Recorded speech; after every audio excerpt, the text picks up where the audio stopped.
Hi, welcome to our introductory video for SESEnviroPlus, a software utility used for electromagnetic environmental impact studies.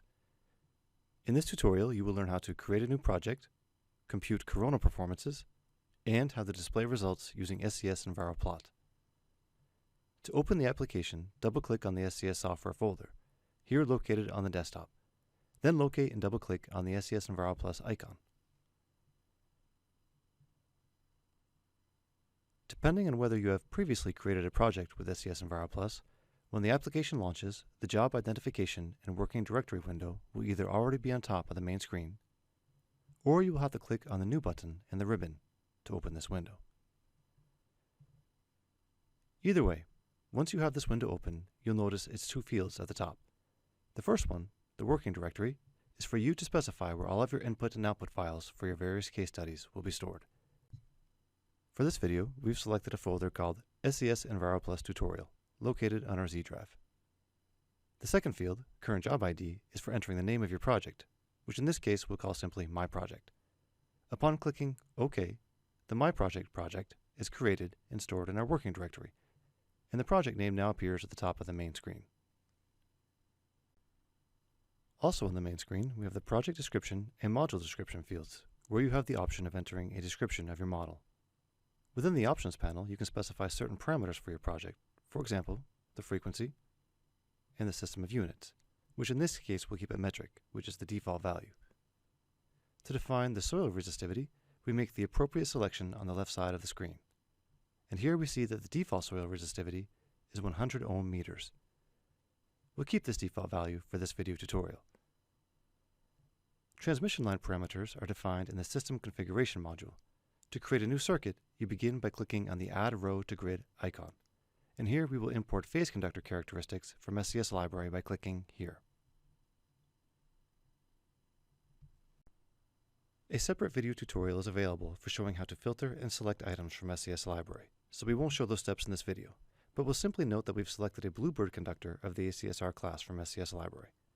Once the conductor characteristics are imported, we'll find the conductor radius here, and we'll set the bundle radius to 0.1 meters. By default, the number of subconductors in the bundle is set to 4, and the start angle is set at 45 degrees. This is the angle between the horizontal positive x-axis and the first subconductor in the bundle.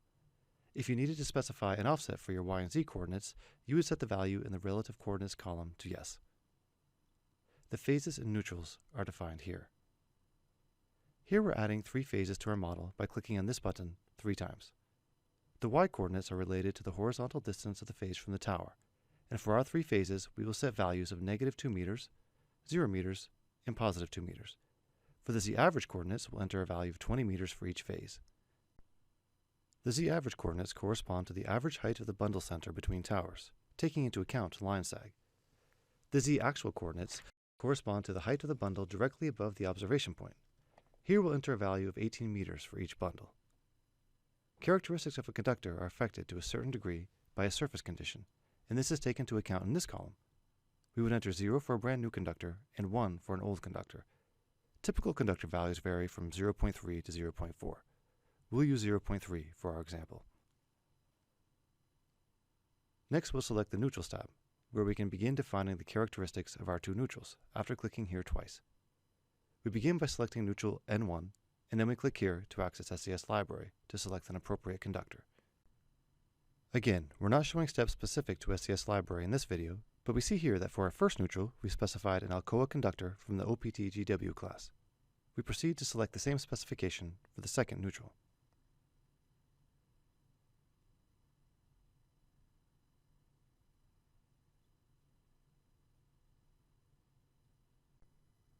Values for the coordinates and surface condition of the neutrals are entered in the remaining columns. Our circuit configuration is now defined, and we click on the Save button in the ribbon to save our project. Next, we'll move to the Phase Energization module.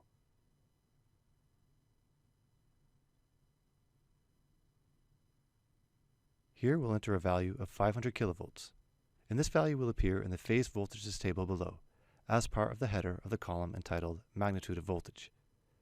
The 500 kilovolt value will essentially be a multiplier of any number entered in the cells of this column. By entering a value of 1 in each row, we are specifying a phase voltage of 500 kilovolts for each of our phases. In the next column, we specify phase angles of 0, 240, and 120 degrees. In the Observation Profiles module, we can define 3 types of profiles: linear profiles, point profiles, and profiles of the surface of the conductors. We'll click here to add a new linear profile.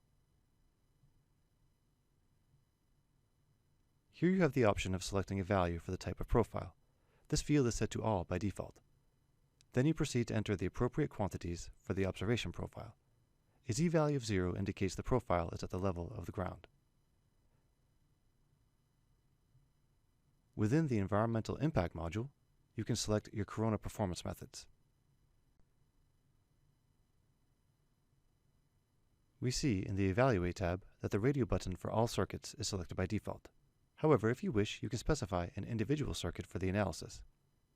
We'll be taking a look at radio interference, so we'll select the appropriate tab,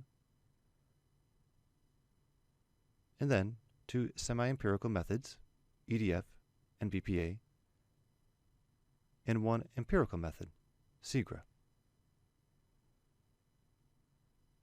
To process the computation, click on the Run button in the ribbon. Once the computation is complete, we close the process window, and we proceed to launch SESEnviroPlus by selecting the Plot Results option from the View menu. When SESEnviroPlus opens, we select one of our computations, specifically EDF radio interference, from the Computation Block Number Selection drop-down menu. Then we configure the axes of our plot, and with a choice of either the built-in or component plot engine, we select the built-in engine before finally clicking Plot.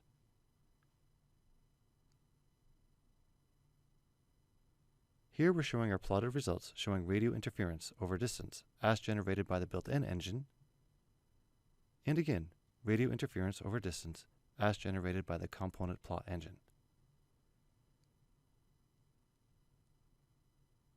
This concludes our video tutorial for SESEnviroPlus. Thank you for watching.